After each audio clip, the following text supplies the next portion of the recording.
Okay, guys, so the Taliban is whipping people into the streets and firing shots off into the crowds. Now, I'm going to have you watch a video. It's from CNN. And I don't link to the fake-ass name in news often or without reason. But if they're saying it's an impossible situation, it must really be bad because they've done everything they can to cover for Joe Biden for the last 2 years. It's not going to work anymore, guys. Watch this video, and we'll be back with commentary. You know, I've covered all sorts of crazy situations. This was mayhem.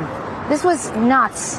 This was impossible for an ordinary civilian, even if they have their paperwork. No way they're running that gauntlet. No way they're going to be able to navigate that. It's very dicey, it's very dangerous, and it's completely unpredictable. There's no order. There's no coherent system for processing people, separating those with papers from those who don't have papers. And honestly, to me, it's a miracle that more people haven't been very, very seriously hurt. Okay, so remember, American citizens in Afghanistan yesterday got a letter from the embassy. Now, when we say embassy, you mean now a bureaucrat in Washington, D.C., because the embassy was evacuated. The embassy was taken over by the Taliban. So it's not really coming from the embassy, it's coming from diplomatic people probably in D.C. at this point.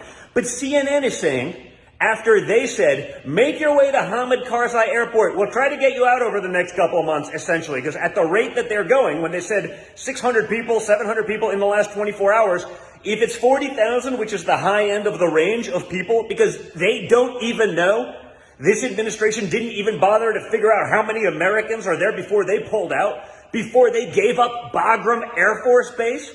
They didn't even think about these things. They gave up all of our strategic assets before getting out our citizens. But CNN is saying it's impossible. Send a letter, make your way to the airport. The only problem is the Taliban has cut off all access to those airports. They're shooting at people in the streets. They're whipping them. I'm sure there's a lot worse stuff happening that we're just not seeing on camera, and even CNN won't show us, or maybe it's too gruesome to actually show us.